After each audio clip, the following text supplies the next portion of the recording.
This episode is brought to you by our Patreon supporters. Support the show at patreon.com/thewildernesspodcast. Along with Audible, get a free month trial and a free audiobook at audibletrial.com/wild.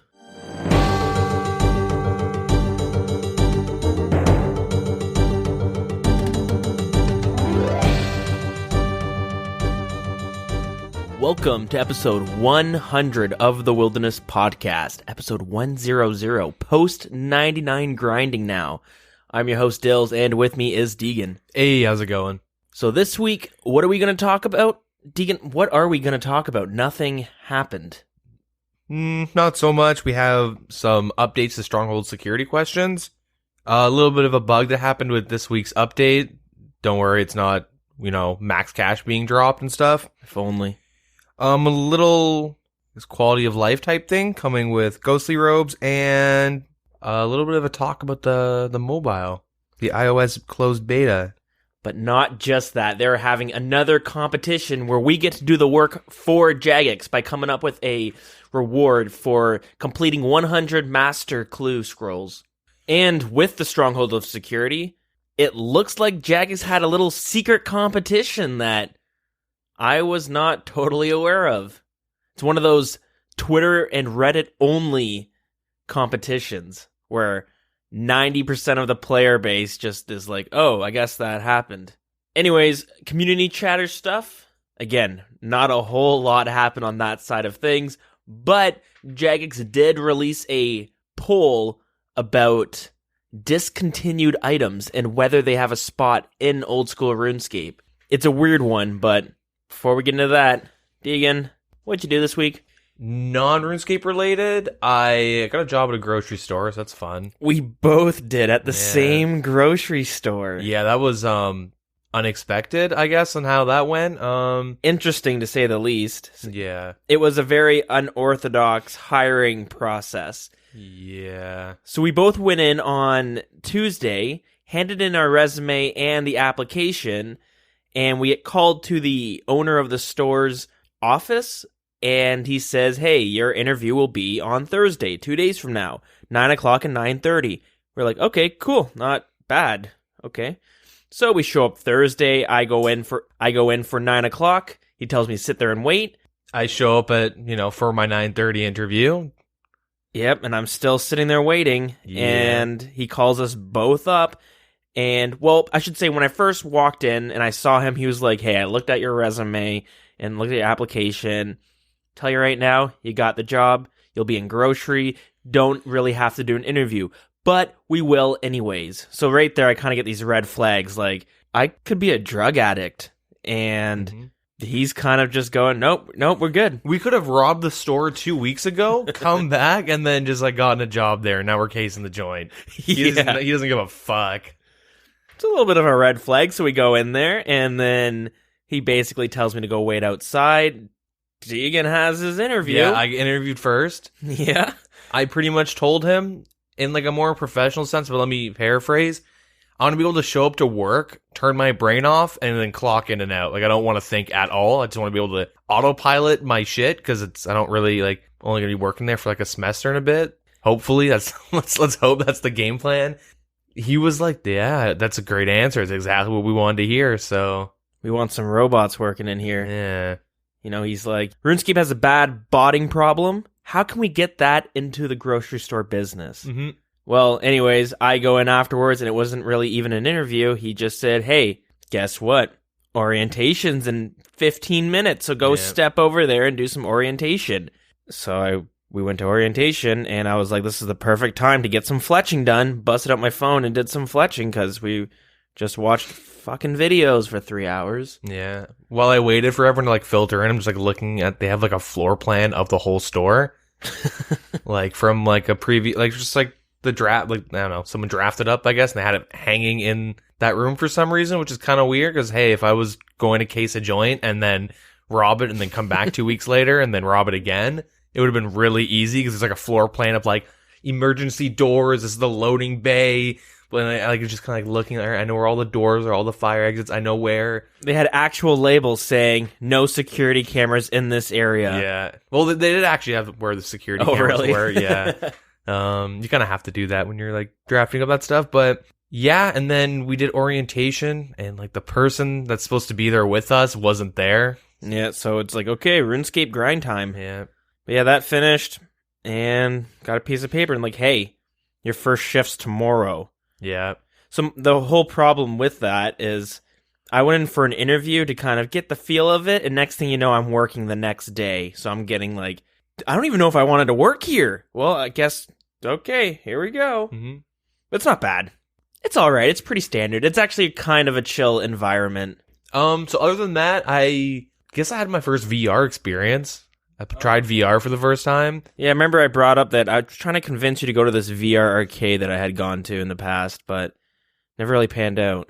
Yeah, I got to play like Beat Saber and, Oculus Experience, all that random stuff. And that shit, like, I've seen like a lot of YouTube videos of like VR, and like my buddies have it, so like they'll stream it and I'll watch them play VR, and you're like, yeah, I mean, that's kind of cool, but then like once you put on the goggles, like it's super weird how immersive it is if you like find the right game at least. Just like in general, like it's as long as you're not thinking that you're in like it's super weird that like I don't know, you get super immersed, and if you play it for too long and you take off the goggles, like if you've been like on a boat for too long or like skiing or skating, like whatever, and you like once you're done you still kind of feel like you're doing it. I know that was snowboarding, because the snowboarding boots have your like feet at like a 90-degree angle. It's like that with VR. Like you like look at your hands and they feel disconnected from your body. I don't know if that's like everyone's had that. Like super weird, but that was cool. I haven't really played any games really. Don't worry, I played RuneScape this week. No way. So everything else fails, back onto the RuneScape grinds. Yeah, so my laptop's Wi-Fi adapter is pretty shit. So I'm super laggy and I can't really like do anything super intense. I can do like Calphite Queen, but even then I'll lag out and die sometimes, which sucks, but what are you gonna do? So I did a bunch of random Slayer and like random just skilling, just kind of figuring out what I want to do. Probably only as of right now, like 60 Calphite Queen kills this week. Well, I say only, but like I think I'm at like 180 kills right now. Okay. Something, I guess. Yeah, it's something. I'm going for the Calphite Queen head. Well, I have a task for Calphites, but I want to get the head so I can finish the Desert Diaries elites. That's the only requirement I need. What do you want the elites for?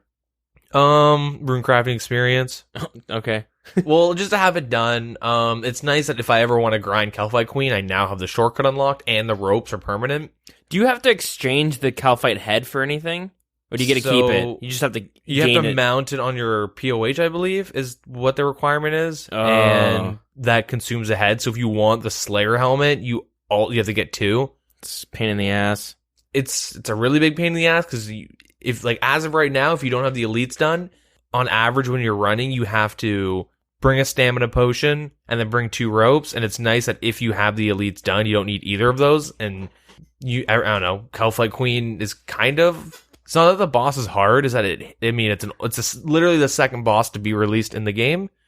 It came after KBD, so... And this is around a time where the mechanics where it hits hard. Yeah, so that's pretty much it. This is around the time where like the best in slot was like, you'd bring like a Dragon Battle Axe as a weapon. Nice. Like that was your main weapon. Yeah, and it's kind of weird to think when Calphite Queen first came out, you couldn't even solo it. Did you know that?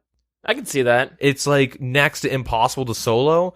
Because, like, with Best in Slot, the range, because, like, I mean, you guys know, but there's 2 phases. The first phase, Calphite Queen's immune to magic and range, so you have to use melee. And Barrows wasn't out at this time, so you can't Verax it.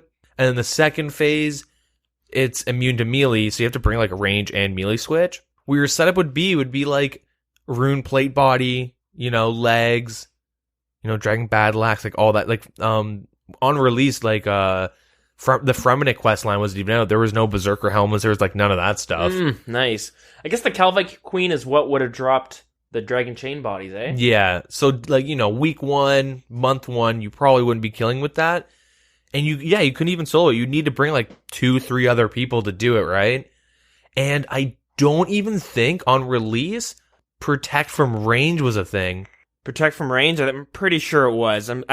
They had Mage, Melee, and Range all out at the same time. No, I'm pretty sure they came out one at a time. I think... That's weird. Why? What? Yeah, I mean, we can double check that, but I'm pretty sure at the time you can only play Mage. But yeah, I don't know like why I'm rambling on about this, but pretty much at best you'll get like 2 kills a trip. Sometimes if you get fucked, you get 1. So it's kind of a slow grind, but it's not too bad. It's pretty quick. But yeah, that's pretty much it for my random RuneScape rambling. I think it's funny that one of the best perks from the Elite Diaries is like the shortcut to the Calphite layer. It's the shortcut, right? Or is it the... And ropes. You get both of them. So the ropes stay permanently, which means you can bring more inventory space. But it's funny because in order to get that done, you need to kill a lot of Calphite. Yeah, 128 on average. Yeah, but the thing is, it's not great money from the Calphite Queen, and there's 2 items you would be there to grind, which is the pet and the head to recolor your Slayer helmet. So you already have to get one of those for the elites, so you just have to get it again. I don't know, it's really weird because, you have to kind of get 2. I'm drawing my first head, and like the pet is really cool. I think Calphite Queen has the Calphite Prince or Princess, whatever, is like one of the coolest pets. It is pretty cool. I think it's probably the size of how big it is compared to the other ones. Yeah. It's massive. Yeah, so I don't know. It is really annoying that like both of these are like locked behind elites, and it's annoying that I'm at like 180 and I haven't gotten one yet. And I've gotten like the D chain. I've gotten every unique item minus the head, the pet, and like the jar. I've gotten like every other item though. I've gotten so many magic seeds. I've actually gotten ridiculously lucky. Oh, so you're making pretty good money? Yeah, not bad. Could be better, I guess, if I was doing real shit. But that's pretty much my week. What about you? Not too exciting. I've doing random PVM as normal. A little bit of Vorkath here and there. Some fletching in between everything else. Did some raids with a bunch of people. We got the chaotic, not the chaotic. I keep calling it the chaotic in past episodes. The Elder Maul. Nice. It's all right. Like it's what was the split on that? Like 7 milks. There's like 8 of us. Oh, 6 true. of us maybe. Still not bad. It's not bad, and it's a unique, so that's exciting. You know, it's my 3rd one I've seen in like 50 or 60 kill count. Yeah, that's pretty good. It's pretty good. Really, what's making me average out on the uniques is when we did it before, and we got back-to-back Dexteria scrolls. Yeah. So that was sweet. That was kind of exciting. And since I'm not working my old job anymore, which had me busy throughout the whole day, I didn't get home until 7 I wasn't playing RuneScape till 7 p.m. EST every evening, which is kind of peak times. So since I've had like days where I could get up and play it, let's say it's a Wednesday and I have the whole day off, I decide I'm going to go check out the Rev Caves. It's good money, and you don't have to pay too. It's not like Vorkath where you look away for a second, you're dead. I mean, it could happen with PKers, but yeah, so I've been there making decent money off of it. It's not too bad, but I got an ancient totem, which is worth 15 mil. Nice. Did you GE it or go to the emblem guy? Oh, I GE'd it because my heart was just racing when I got that thing. Yeah. Because when you get like a really good drop at Rev Caves, it broadcasts it, right? Mm-hmm. Basically to let people know, hey, this guy's a hot target. If you want to kill him, you're going to be making bank. What happens is there are so many people killing Revs there that when PKers show up, sometimes people don't even run away right away because they're just like, they're not going to go for me. They're going to go for someone else. Yeah. And that's kind of what happened. Like PKers showed up and I was just like, I'm going to finish killing this dragon. And it dropped the ancient totem. So I grabbed it and ran. The PKers never even looked at me though. That was the weird thing. Nice. I'm sure they saw their chat afterwards and was like, it's probably hard to be like, to know exactly who picked, because like, it's like, I don't know, cheese it, and everyone like runs in different directions, and then like the PKers trying to wrangle everyone together. So that was pretty nice. So that's a huge drop. Yeah, that's pretty nasty. Wait, sorry. Now we're on the topic of Rev Caves. I think this is an appropriate time to bring it up. So when Rev Caves, let me complain. No, I'm kidding. But when Rev Caves were first introduced, when they were first introduced to like the wilderness, all the items failed. We're talking about old school RuneScape. Yeah. Okay. Yeah. When they're first introduced, all the items failed. The Statius, the Vestas, like all that crap failed. So they said, "All right, fuck it. We're just gonna give you guys alcohols, eat a dick, and here's some like straight up cash drops with the totems and stuff, the emblem totems and whatever." Yeah. And everyone was like, "This has ruined the economy." Blah blah blah blah. So they went and toned it back. But now there are, was it 4 items? There's the chain mace, the crossbow, the scepter, the amulet. Oh yeah, I forgot about the amulet. I think that's all that passed. Hopefully I'm not missing anything. That's just off the top of my head though. And they haven't toned back the alchables or anything that's dropped, to my knowledge. I mean, I think we would have talked about it a bit more, but no, they haven't really toned it down, and that's what the impression was that the totems were just placeholders for other items in the future. Yeah. So obviously, can't really complain. You got one, so like it's kind of worked out in your favor. But I mean, like in general, like I don't know what the average gold is per hour because they've tweaked it so much. I think the fact that you can get a 230 mil. I think last time I checked, the crossbow is about 230 mil. Yeah. I don't know what the other ones are worth. Probably not as much though.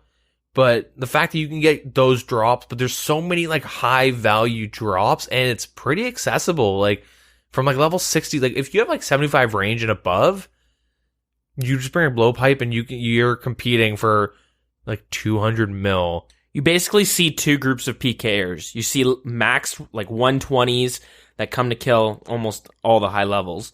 And then you see groups of level 70 pures that come to kill the lower levels. So it's not something that just high levels are doing. You have a lot of lower levels who are doing it as well. Yeah, but it's so accessible, and like I'm not saying this is a bad thing. I'm just making like a point of this is that you could be like level 60 or 70. You know, you just you watch Torvesta's his video where he made his own range tank, and you see him going to Rev Caves a lot. And you're like, cool, I want to try this out. So you go buy a blowpipe, you know, blah blah blah blah blah, and then you go chill. And then boom, 200 mil drops. That's like that changes the game for you. If you're like a lower, I mean, in general, like getting 200 mil in general, like, well, you can buy a couple 99s with that. Oh, definitely. But obviously that would be super rare. Because first off, lower levels have to kill the lower revs, which make it a higher drop chance of actually getting it. I mean, you could go for the lower guys, right? Because just how the bracelet works. I mean, obviously, some dude with an Elder Maul with max melee piety, like all that stuff, like, of course he's going to steal it from you. But I just mean, like, in general, you're able to go there and, like, anyone's able to make fucking bank. Yeah, but the thing is that can still kind of happen. It's a bit different, but a lower level could unlock the Superior Slayer monsters. They could do that ASAP, and then get one off Cave Crawlers, and then get the Imbued Imbued Heart, which is like 20 mil. Yeah, it's 20 mil though. Yeah. And there is like it's a process. Like, I understand where you're going at with that, but I'm not saying this is a bad thing. I'm just like making a point that like, I wonder why Jagex isn't looking at the Rev Cave tweaks, or like at least why they haven't made it already. I'm like, it's just kind of weird. Like, I hope it just doesn't get forgotten. That's my main worry. I'm kind of split on it because it is pretty good money. Like, I was going there a bit. A big variable is whether or not PKers will show up and either kill you or cause you to teleport early. Yep. But there's a bunch of times where I walk out there with my looting bag with a minimum of 500k. I've had a bunch of runs like that. Yep. And it's just because, well, the way I see it too is if I go into a world and I see a guy with the crossbow or whatever that chain mace is called, I feel like I'm pretty safe. I feel like they're going to be targeted first. Mm-hmm. So I can stay there and loot a bit and get more resources. It's weird because obviously that feels like it's not good for the game to have such good money while also being pretty easy to do. Like, Vorkath is really good money, but it kind of sucks. A lot of people get burnt out of it pretty easily. That, and you have to get Dragon Slayer 2 done. Dragon Slayer 2, yeah. And even like to go in with like minimum air quotes efficient stuff, you need like full void melee and range, you know, BGS. Like, there are some items where I feel like Rev Caves, the only requirement really is like 75 range and a blowpipe. If even that, I see people there with the bone crossbow. Yeah. Which, like, do you think they should either, like, do you, like, if they were to keep the drop table the same, like if they're, do you think they should add some sort of requirement to get in there? See, like, that's the thing. I don't really know. Like, on paper, it seems it would be very unhealthy for the game to have all these resources come in that are so easily obtained by a large variety of different levels. But at the same time, I've gone peeking a handful of times with some people in the CC, and they'll go to the Rev Caves. So I'll, like, join them. It's like the one spot in the wilderness where you can world hop and know you're going to find a target no matter the world. It's you world hop, run, have someone on your team hovering TB, like they left click it and they're like running or following someone ready to TB, and someone else doing that with barrage. You just have like one person running, and you're like, and this guy, of course, right? It's such a good money maker. Like, you know, people are going to go there, which causes PKers to go there. Not too often, but a couple times you'll have the ecosystem that they talked about in the past, where we show up with our group. Let's say there's like 6 of us, and we're getting those people, but then we see a group of 5 PKers also come into that world.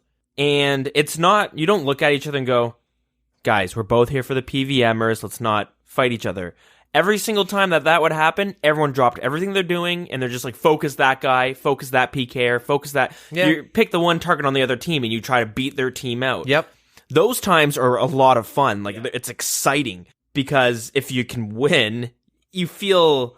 Big ego boost. It is a big ego boost. You're just like, these guys treaded on our territory, and we showed them what's up. Yeah. So I can kind of see... Hashtag Wild Boys. Sorry, exactly.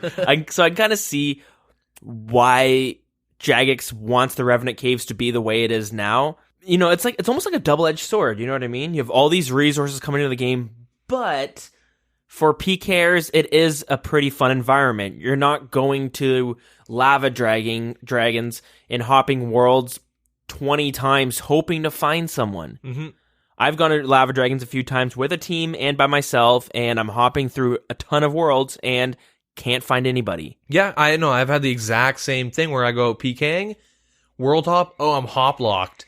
So my solution is to bring a fucking another account to hop while I'm hop locked in a certain area. Yeah. And it is really annoying, especially if you're only going with 1 or 2 people and you need the person to like TB to go first. They don't instantly tell you depending on where you're hopping, but then you need the people who have like ice barrages to be there like ASAP to freeze them in place.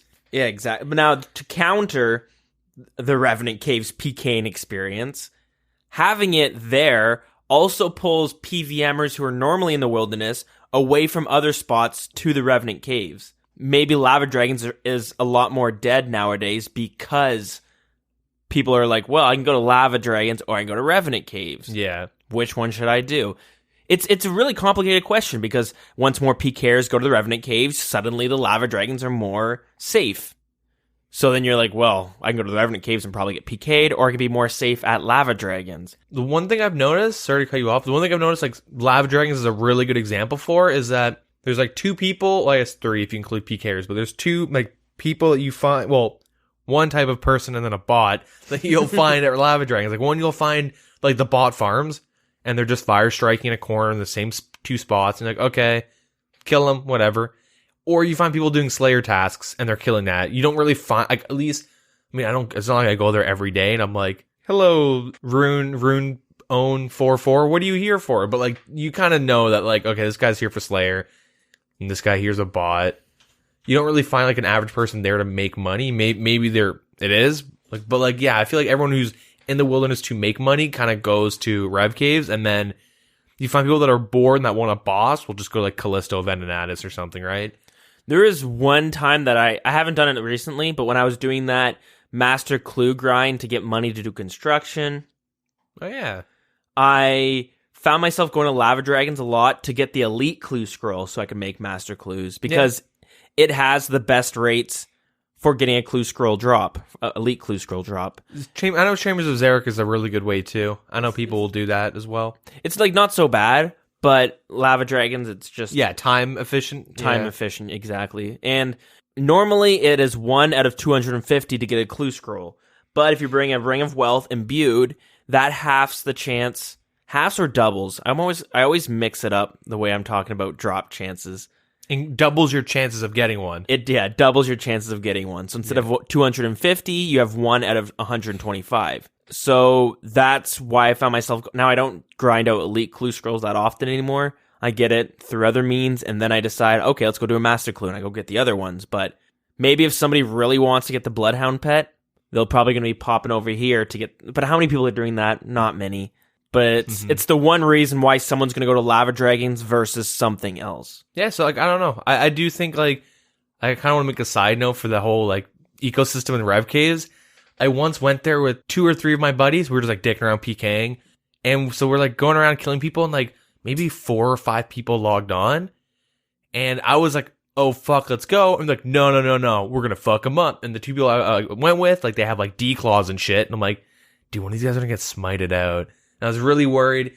But we all jumped one dude in Mystics, and as we're fighting him, what I think happened is he thought that we were on the same team as him, but he kept saying, like, fuck off, stop, like, off. And then as we killed him, he says, what the fuck, I'm PKing? And we just thought it was the funniest thing. He didn't even fight back. His team just bailed. And it was, like, me and, like, 2 other dudes against 5 people. And, like, they could have killed us so easily. Like, I'm not that good at PKing. I just, hey, I'll barrage him, and then I'll hit him with a ballista. Like, these guys are like, I got bank. I'll bring D-claws. I'm not gonna get smited. Don't worry. You're like, dude, what the fuck? But I just found it really funny, like, bumping into people that, like, either thought we were in their clan. I don't know what happened, but they just didn't want to fight, and they just kept telling us to off, and we just, like, they all ran, and we killed one of them and walked out with, like, 800k. It is fun to fight other teams while you guys are, like, hunting PVMers. Yep. Because it's not definitive whether or not those PKers are good PKers. Just like, I'm not a good PKer. But we see a group, and I'm pretty confident that we're not going to get one-shotted. Obviously, there's probably really high-skilled teams that go to Rev Caves, but there's also people who are like, we're here for the PVMers. Before we move on, I just want to make this note. The average person PKing isn't good. No. So, like, don't be afraid to get into it. Yeah, exactly. I'm not very good, and there's a bunch of times where, I might not get the kill, but I don't die right away. Yeah. A good spot that I found to... Again, this ecosystem Jagex is trying to get more prevalent in the game is at the Chaos Altar, because it's not it's multi-zoned within the Chaos Altar. If you don't know, you can go to the Chaos Altar in the wilderness. You can bring noted bones or non-noted bones, but when you're cheap like me, but when you use it on the altar, you get the same experience as you would at a gilded altar, and there's a 50% chance you're going to save that bone and be able to use it at least twice. Mm-hmm. There's like the bottom of the barrel PKers, because the PVMers literally have the least amount of escapes and least amount of defenses. Half the time they're not wearing anything. But when I went there to go PKing, and when I went there to go do the level up my prayer, I was able to get away a lot as the PVMer because the PKers weren't very good. And as the PKer, I would bump into other PKers, and you don't have to fight the team. You just take 2 steps out of the building, and now you're in singles. Mm-hmm. You can do a 1v1 fight. Yeah, I found most of the times the reason I died was because I overstayed when I ran out of food. Yeah. My favorite, because I suicide, I'm too cheap to, like, bring noted bones, is you'll have some, like, noob jump onto you. And so, I'm sitting there trying to, like, one-tick the bones, get them out of my inventory as fast as possible on the altar, while I'm, like, prey flicking against them and trying to use redemption to heal up. And I've gotten, like, 3 or 4 redemptions off on someone and finished my inventory. And then I just sit there and talk shit while I die. Like, yo, nice try, buddy. Get my regular bones as I drop. Thanks for the free teleport to Edgeville. That's the way to do it. Yeah. I don't know what I don't know. I just want to bring up, like, if you, like, think Jagex should, like, look at Rev Caves, or if they should just keep it as is. I think Rev Caves it's like a multi-layered problem. I don't think Rev Caves itself is the problem. It's that the wilderness is not in the best state. Which is why the solution, which is kind of the easiest solution, is to have areas where you can make tons of money as a PVMer. Yeah. There's nothing wrong with making a lot of money. I don't think, like, you have to play for 3 years. I've been trying to think of reasons why, like, if Jagex were to, I'm just saying, if they were to keep this forever and, like, not, like, change the loot table, I would assume it's to, like, entice lower level players to make a bunch of money so they stay playing the game.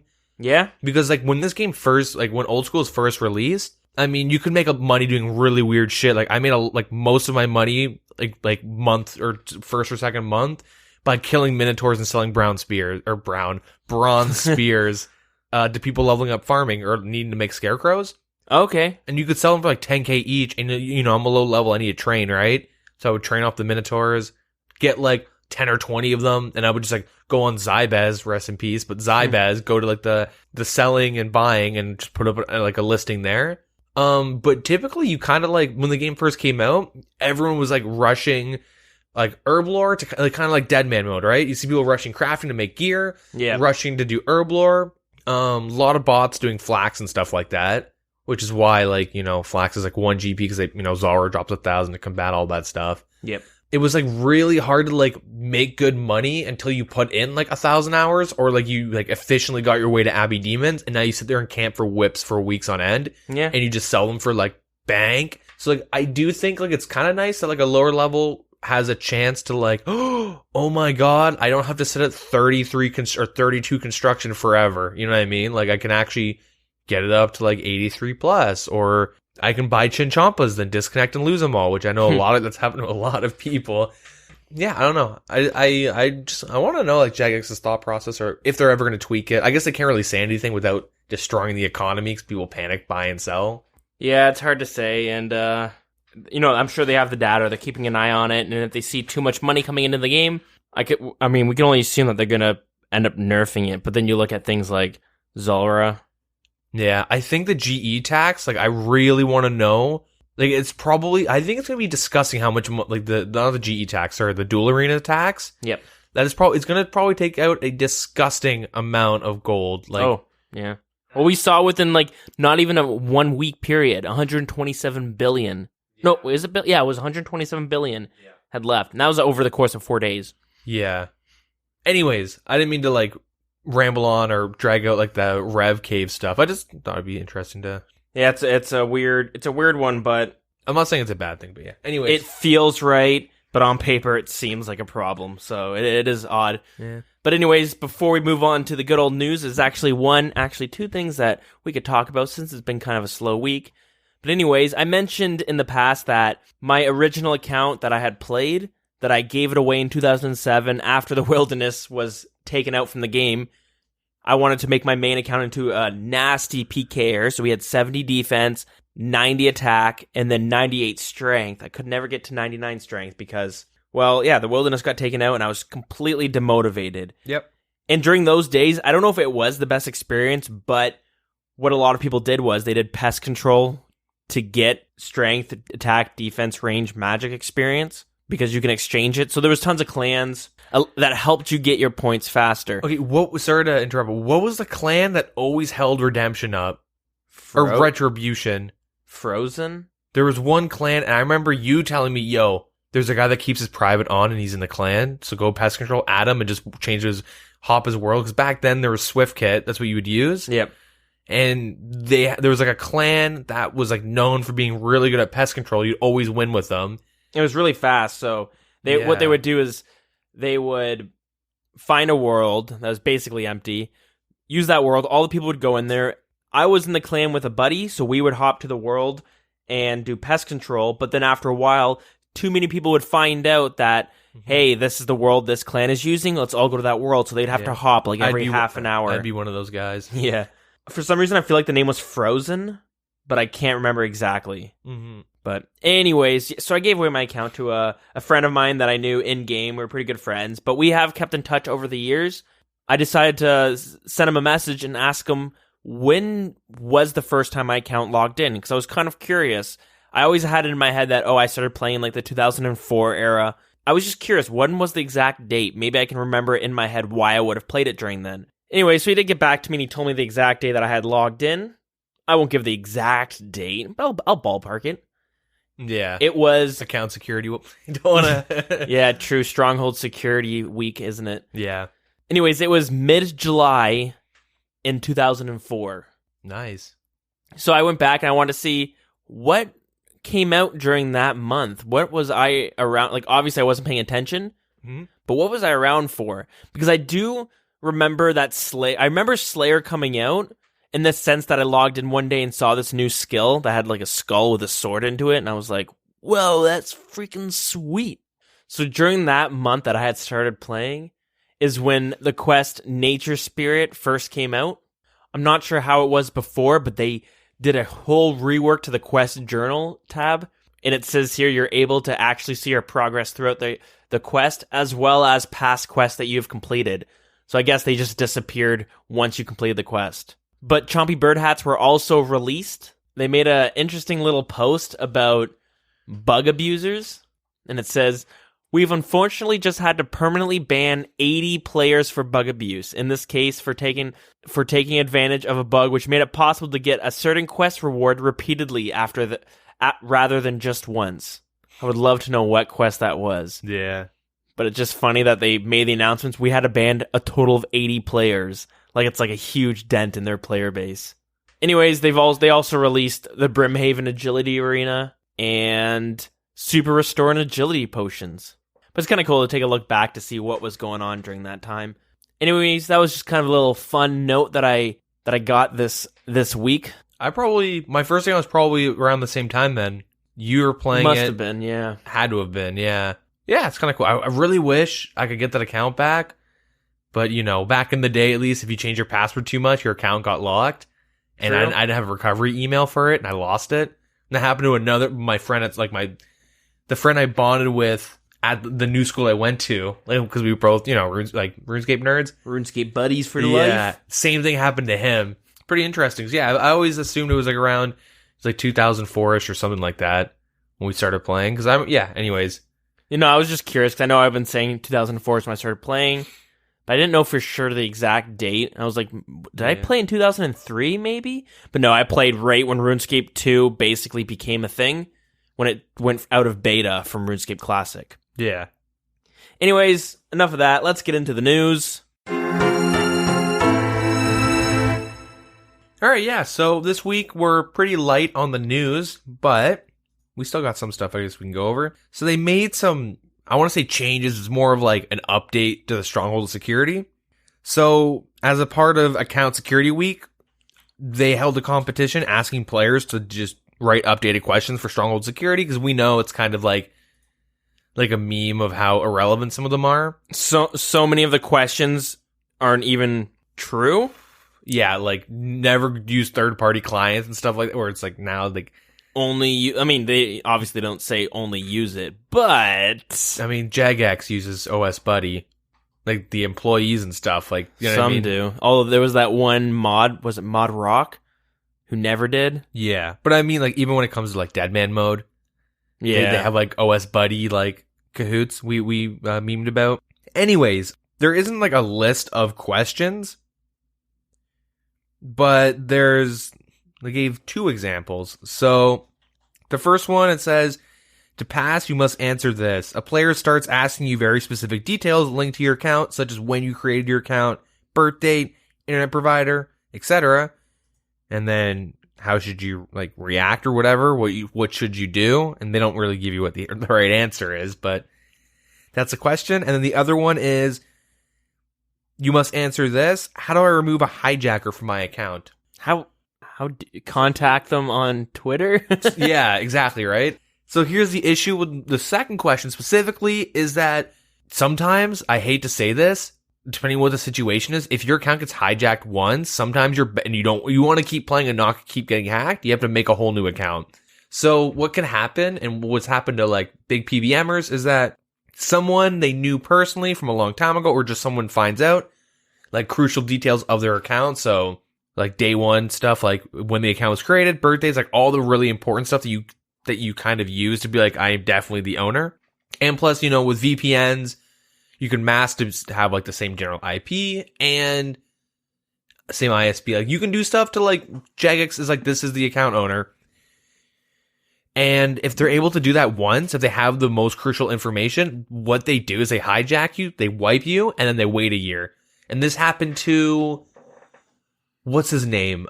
Lucid Dream. He was the rank 1. I think we talked about this. He was rank 1 raids completed, Xerix completion. He had a couple thousand. He had so much money. The account actually was given to him a long, long, long time ago by a friend of his. And I'm assuming that same friend, or maybe the guy, whatever. But the account got compromised and he got hacked a couple times. I have friends that are actually in the same predicament where they get hacked about once every 3 to 4 months. Every time they go Deagin, I just got hacked. I'm like, dude, are you fucking kidding me? What happened? They logged in, removed the 2-step. They just have all my info, boom, they get in, get out. And I always tell them, swap to Gmail, 2-step.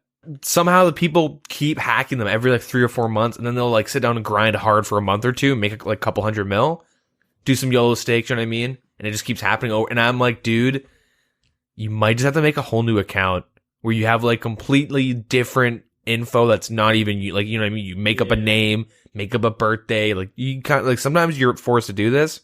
just wanted to like make that. I mean, I'm not saying if you get hacked, quit, but you know. So it's kind of weird how that's one of the questions, but it doesn't matter. Hopefully the answer is something that not many people are aware of, and maybe this will actually cause people to learn. I mean, who the hell's doing this? Who's actually going to gain much information? It's all new players, right? What do you mean? I'm not going to go back and read the questions. You know what I mean? Yeah. Why do I ever have to go back to the Stronghold security? Yeah, I think it's just for like newbies that have never really played before. But stuff like that might be kind of important because if you say, how do you remove a hijacker from your account? I think make a Reddit post between 9 and 10 a.m. EST. You know, make it clickbaity so you can get some upvotes. Dude on their FAP time or whatever, when they have that 1 hour to browse Reddit and do comments. Is that the FAP time?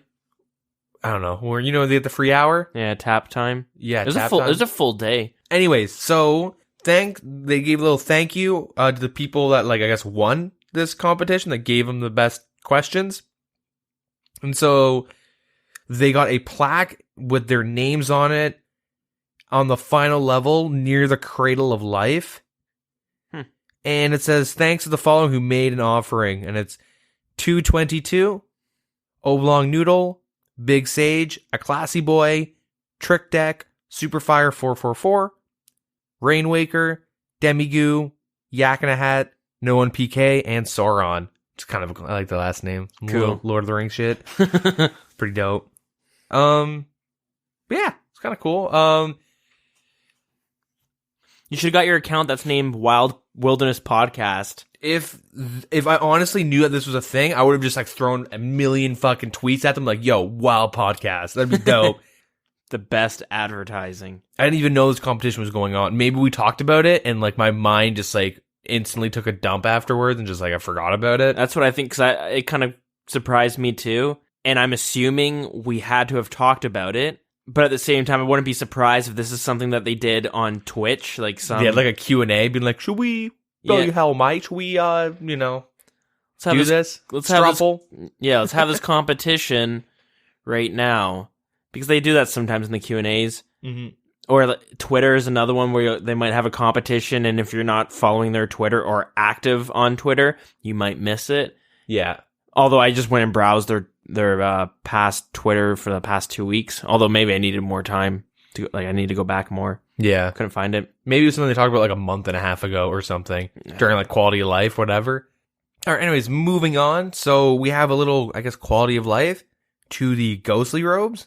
So you're now able to reobtain all pieces of the ghostly robe set from any of the ghosts after Curse of the Empty Lord is completed. Nice. Yeah. As a result, any number of piece can be reclaimed. So talking to any of the ghosts will bring up an interface, like a make all interface, and allow you to choose how many of each piece you'd receive. I assume they can be noted. Maybe not. Maybe they don't want people getting max stacks of ghostly robes. I don't think noted, because there's an option that says withdrawal all. True. So could you imagine you just withdraw max stacks of each one of them? Yeah.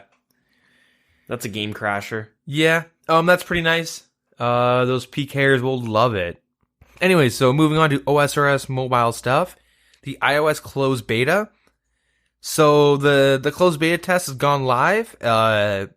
Earlier this week it went live, and if you're invited, you should have received a message via email and the message center detailing the invitation. As we've said in the past, don't just go off the email. That's a great way to get fished. Yeah. Always double check on the message center. Yeah. If you didn't get one in the message center, well, that sucks. I guess you missed out. But to mark the iOS closed beta test going live, you'll receive an email directly from the Apple's test flight service, because we know iOS has like a different process with beta apps and whatnot. They have a different everything just to be different. It does make sense though. When Apple Store first came out, you were able to just upload any apps. And I remember this because a childhood friend of mine, he took his mom's phone, was like, look, we can play games on a phone. Really? Check this out. And he went and downloaded like 30 apps, and some of them were straight up viruses that fucked her phone. Yeah. And she had to go get her phone like factory reset at an Apple Store because she didn't know else how to do it.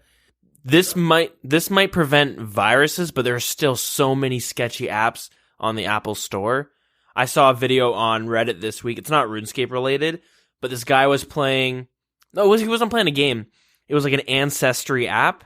You see this video? Yeah, I did. Yeah, so if you guys haven't seen it, it's fucking sketchy. So it asks the person to put your thumb to scan for fingerprints. I guess it'll match you with other family members with a similar fingerprint. Think that's what it said, but that's not even how it works. Anyways, when you're sitting there scanning your thumbprint, a message will pop up right where you're scanning it, and it will say, do you want to subscribe to this, like, the subscription services, which cost like $90 a week? Yeah. And in order to confirm whether you want to spend the money, you need to do a fingerprint. Yeah, so you're already confirming it while you're quote-unquote scanning your ancestry fingerprint or whatever. Yeah, so that's super sketchy. Yeah, it's pretty predatory. I mean, smart as fuck, but that's bad. Yeah.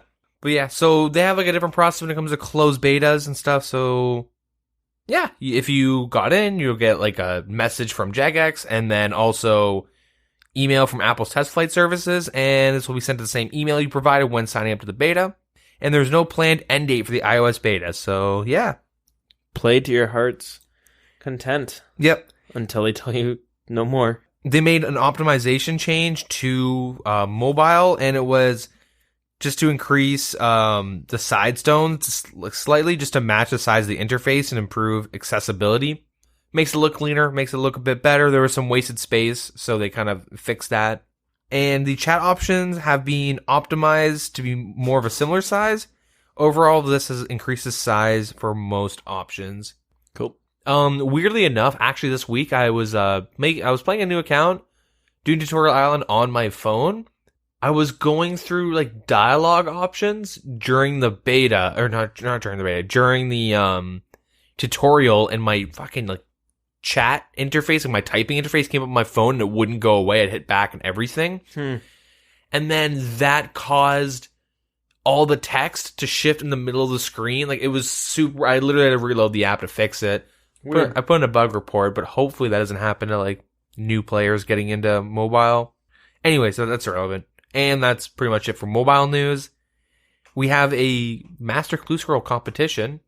I think we actually talked about this a bit. And yeah, anyways, so we talked about the other tiers, how easy, medium, and hard, and elite all have rewards you get after you complete an X amount of clue scrolls. Yep. And we assume the reason Master Clue Scrolls don't have one is because you get a pet. It's not exactly like you do 500 clue scrolls, you get the pet. It's just, it's a drop chance. Yeah, so anyways, they decided to do a clue scroll reward competition. So they're hosting it, and the design is for a cosmetic item to be rewarded upon players getting 100 master clues done. This can be an item for any equipment slot or a whole outfit, whatever you prefer. Email your entries to our community mailbox, oldschoolcommunity@jagex.com, attached as a JPEG file. Include your RSN, your display name, and the subject matter line, Master Clue Reward Competition. Cool. I think they should have like a full outfit. What I don't want is like a offhander, because they have as of right now, they have like the wieldable spade. They have a clue scroll you can hold and a casket you can hold. It would have been, so like, I really want to be like an outfit or something. I want to be like, you want to be able to like wear multiple clue scroll items. That'd be kind of ideal, right? What could it be though? Just make it, well, like, I don't know if you could, like, is there like a Sherlock Holmes-esque, like, clue hunting type outfit they could have? They have that hat that the Bloodhound wears. Yeah, but I mean, like, I don't see, here's the thing, I wouldn't really know, like, Hardy Boys, whatever they wear. But like, I think it'd be kind of cool to have some sort of, like, detective-esque or clue scroll, like, I'm just thinking Sherlock Holmes, but some sort of outfit that's, like, homage to something else that you could wear. I just don't want, like, another equiptable, because you want to be able to, like, show off multiple pieces, right? Yeah, but at the same time, it could keep it in line. Well, I was going to say keep it in line with all the other ones, but then I think at the Elite, you get the emote. Elite's the emote, yeah. So that's different. And then there's, like, 2 or whatever equipped, or 3 just things that you hold in your hand. I hope it looks good, and it's not something that just looks like that Easter reward that you look like a football player. Yeah, like, I swear to God, if it's a fucking casket you balance on your head, I'd be so mad. Casket helmet. So yeah, I don't really know, but if you guys have any suggestions or any if you guys have any like ideas on what to do, you can just create a JPEG file, image, and put your RSN, and send that email to oldschoolcommunity@jagex.com. No rewards are currently posted. So. Yeah. But be aware that if you include any icons or symbols in the design to keep them simple, also bear in mind that items or outfits may appear darker in the game. They'll be accepting entries until September 10th, and then they'll choose 3 designs to be polled. The winning design will be chosen by the community based on who receives the most votes, and the winning entry will be put into the game, and with further possible prizes to be confirmed. Read their competition terms and conditions before entering. All that good stuff. It's going to be similar to the Mythic Cape. It's good. At least we can see what kind of the rewards might actually be. Yep. Yes, that's always nice. And then in other news, I guess the Scythe of Atura can't be brought to Intrana, which is kind of a weird oversight. Weird. Yeah. The Amulet of Avarice, which is one of the Rev Cave items that, you get scald permanently when you wear it. You'll no longer maintain the scald timer in free-to-play worlds, as it is a members item. All fishing spots beside the Lumbridge fishing tutor can now be reached, which is weird how that has been an issue until now. What a great tutorial, right? Yeah, it's a bit odd. Yeah, you can no longer attempt to ignite jogger bones on the ground on free-to-play worlds, and the clue requiring the lumberjack outfit is no longer available in Deadman mode because the outfit is not obtainable. Oh, okay. So I didn't know temple tracking was disabled in Deadman mode. Split bark too strong? I have no idea. I don't even know if that's from temple tracking. Temple tracking is the thing where you escort people from what's the place called? It's in the swamp. Bergdorot to near like the entrance to Mauritania area. The River Salb. Yeah, there's like a mini game that you can take guys across pretty much the swamp. It's a fun one. I actually enjoyed it. It's kind of cool. It's a shame that it's not worth it, except for the lumberjack rewards. Yeah. For Iron Man, I mean, there are like item rewards, but I wonder why that's to say. The only thing I can think of is maybe there's a way to cheese free combat experience. I have no idea why it's disabled, and maybe it's just overpowered escape route. I don't really know what could be abused with it, or like why it wouldn't be in the game. But it's not, so okay. Anyways, the Themeron Scepter, which is Rev Cave item, has its defend animation changed to make it interfere less with walking and with other combat animations. Okay. You will now need to have your pin unlocked before you can withdraw cash to the servant's money bag in your POH. Oh, yeah. Okay. Players will no longer be able to use their special attacks on their opponents while in single-way combat if their opponent has been hit by a special attack from a different player within the last 10.8 seconds. Wow. As a way to prevent teams from dumping specs onto a single player, as this is unfair. This is 10.8 seconds is 18 game ticks. That's a big enough change that it's weird that they just have a little point about that update. Yeah, so it's an increase from the original proposal, which is not enough to function as intended. But the main issue, I guess, would be someone TPs you, you're running in the wilderness, you get barraged, and then the teams just take turns dumping like AGS, ballista specs, like whatever specs they have on you. Yeah. And you just sit there and just like, fuck, and you just sit there and like die. Clans can still do that, minus the spec. Yeah, they can get what, like 2 rotations pretty much? They get like a 30-second freeze on you. Like, yeah. 2 full like straight up rotations of people speccing you. But yeah. And an opinion poll on holiday events is currently live. This is to gain information, and anything mentioned will not be changed unless it passes 75% rate, as always. Cool. So let's talk about that. Yep. So this is interesting. So RuneScape 3 and old school RuneScape the way they do holiday items is a bit different. Well, I should say, I don't know how RuneScape 3 does it now, but originally, back when it was RuneScape Classic, we all know the iconic items that are the party hats, the Christmas cracker, the Santa hat, the Halloween masks, Easter egg, disc of returning, and half wine. Just a half of wine, sorry. I almost said half a wine of Zamrock. But anyways, in RuneScape 3, currently those items, especially the party hats, they go way more over max cash stack. It's like 6 bill for some items. Yep. For some of the party hats. Yep. And it's funny to think most of those hats have been duped. A lot of them probably, yeah, definitely. Yeah. 'Cause there was a bunch of problems with that in the past, but since you could only have ever obtained those items 15 years ago, ignoring the duping, over time, they just went up in price. And then it was back when I had played and back in 2005, 6, 7, that was the item that if you could buy one, you bought it and you just sit on it. And if you're willing to sit on it long enough, you're going to make money. Hands down, you're going to make money. It might dip up and down in price in the short term, but you hold it for a year, it's gone up 10 mil. Yeah. So that thing was always cool. Me and a friend were able to pitch together and we bought, well, first we bought I think it was the pumpkin. Sorry, I didn't mention the pumpkin, but that was another item. And then we sold that and eventually we were able to get the green Halloween mask. It was like 20 mil when we bought it. And we put it on like my pure account, which is actually this account today. And he knew the password to it. Luckily, this guy never hacked me. The one guy who never hacked me, but yeah, we left it on that one account so that one person couldn't just have it. You know, if you wanted to fashionscape around with it for a bit, that's fine, but I had to go back on that account. This way, it felt more like none of us really owned it. It was 50-50. Anyways, it became a problem because those items eventually would go up to a price where if you were a new player, good luck ever being able to buy one. It's just out of reach for you.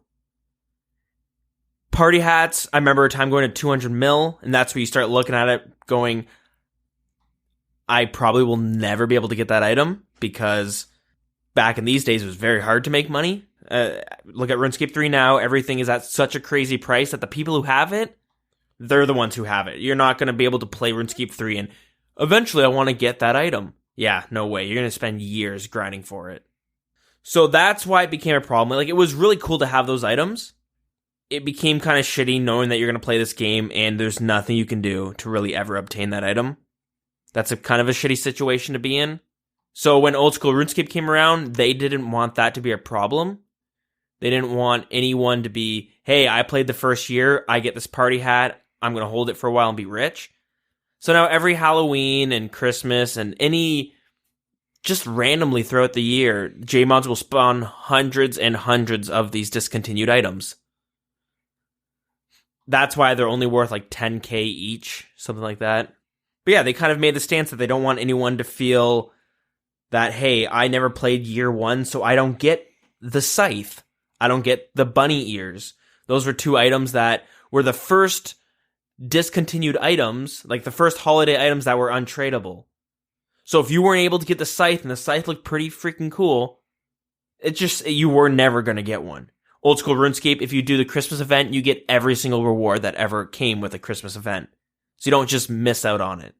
Anyways, the reason I'm explaining that is because they have a poll out right now asking what people's stances are on those type of items, which is kind of weird to see. So I'll quickly go through the questions. Question 1, do you participate in new holiday events as they are added to the game? This isn't a yes or a no, it's an always, mostly, rarely, and never. And right now, mostly is winning with 46%. Question 2, what is the main reason you participate in new holiday events?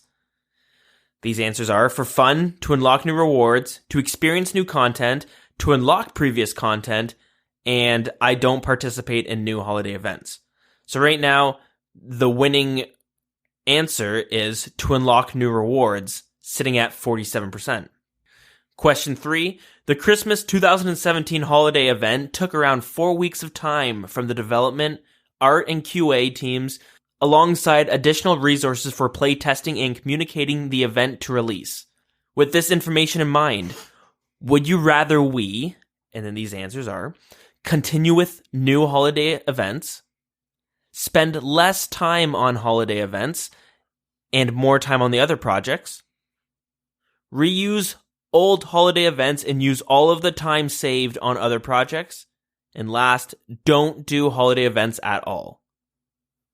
So the winning answer is continue with new holiday events.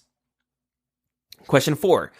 How long do you think we should spend when developing a new holiday event? The answer is 1, 2, 3, and 4 weeks or above. So right now, the winning answer is spend 2 weeks developing new holiday events at 40%. Question 5. How would you feel if we were to introduce unique, untradeable rewards to holiday events? These would only be obtainable as a reward from each particular event, so they would become discontinued items, such as the bunny ears in RuneScape that were dropped during Easter 2003. And these answers are strongly support, slightly support, no strong feelings, slightly disagree, and strongly disagree. Right now, the winning answer, surprisingly enough, is strongly support discontinued untradeable items, sitting at 44%. And the last question, question 6, how would you feel if we were to introduce new unique tradable rewards to holiday events? These would only be obtainable as a reward from each particular event, so they would become discontinued items such as the Christmas cracker in RuneScape that was dropped during Christmas in 2001.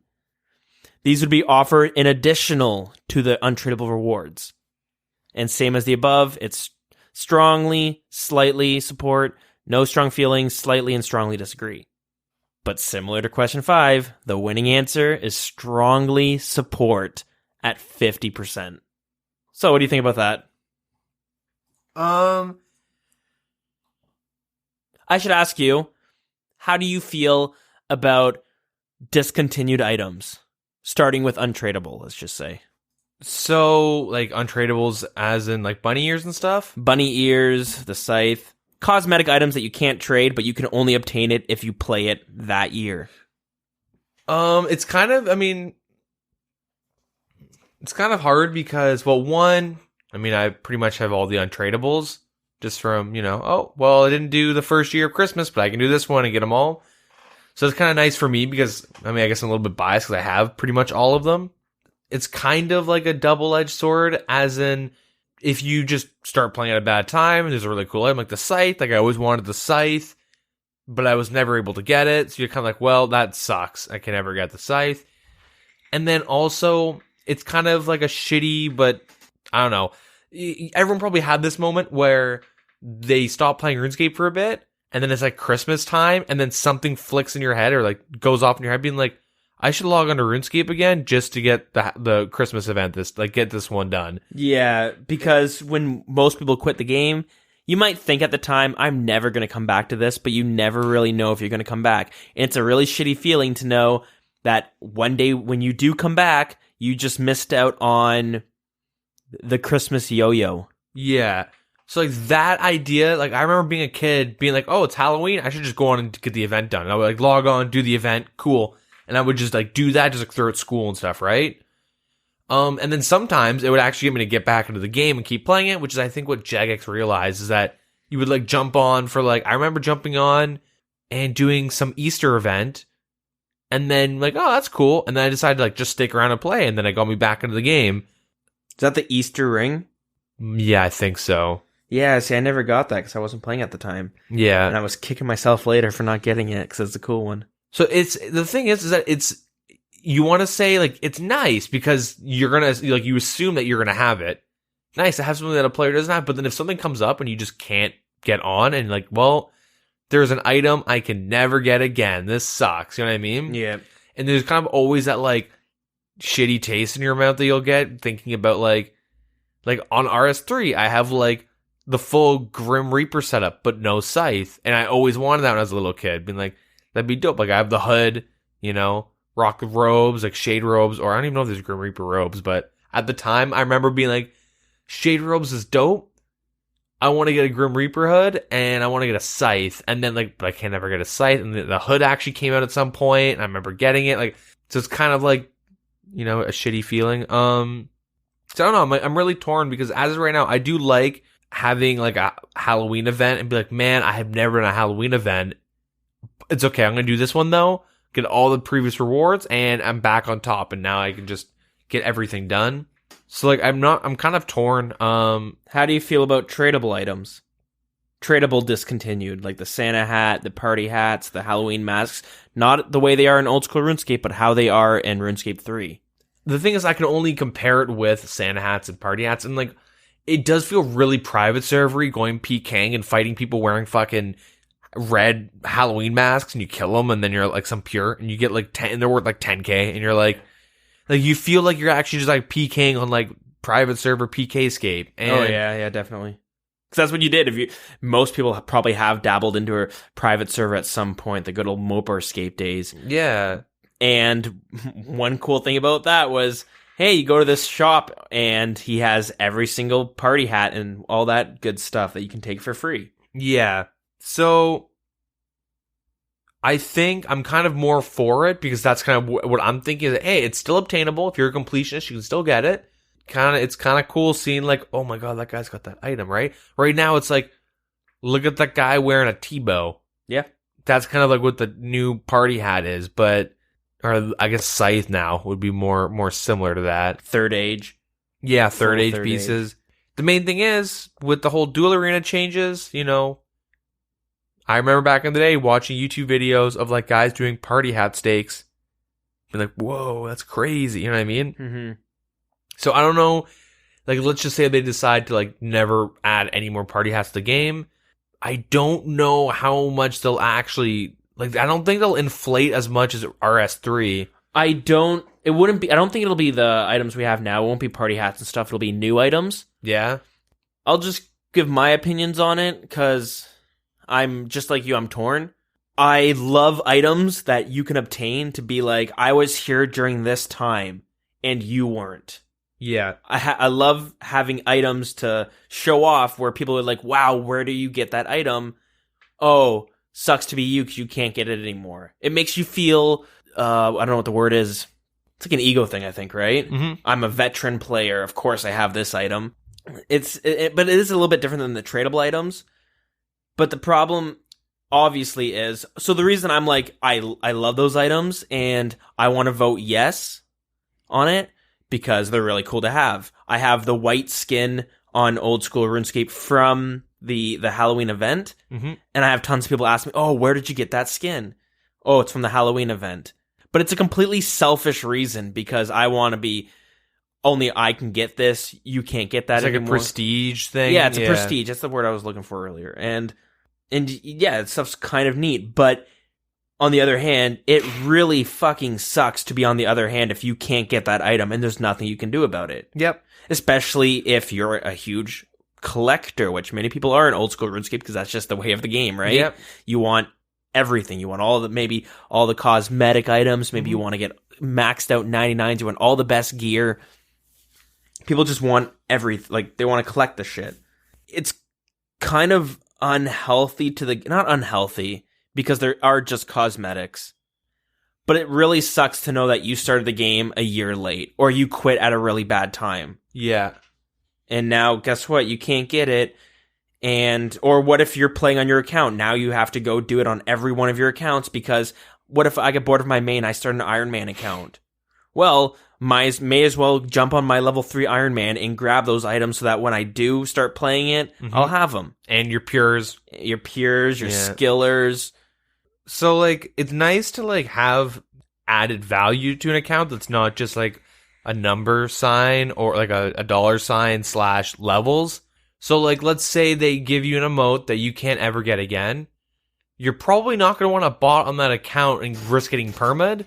Yeah. Because you now have these, like, super unique, prestigious rewards. So it would reduce, like, I guess, the average person botting and stuff like that. Just, like, in terms of, like, you'll treat your account differently than, like, with, you know, whatever. Like, if I were to ever start playing RS3 again, I'd use my main account because I have, like, the Easter egg and shit on, like, the ring. I just random shit like that from RS3 on the account. And it's like, well, I'm not going to restart because, like, I have things I have unobtainables, but... Okay, so you're not going to bot anymore, but now you might sell your account's going to be worth more, so you might sell it because, hey, I have this item you can't get anymore, boom, price goes up of what it's worth. Yeah, exactly, right? Account becomes way more valuable. So yeah, I don't know, it's kind of weird because It's an odd one. I feel many people feel the same way. They like these items that go, hey, I was here during that time.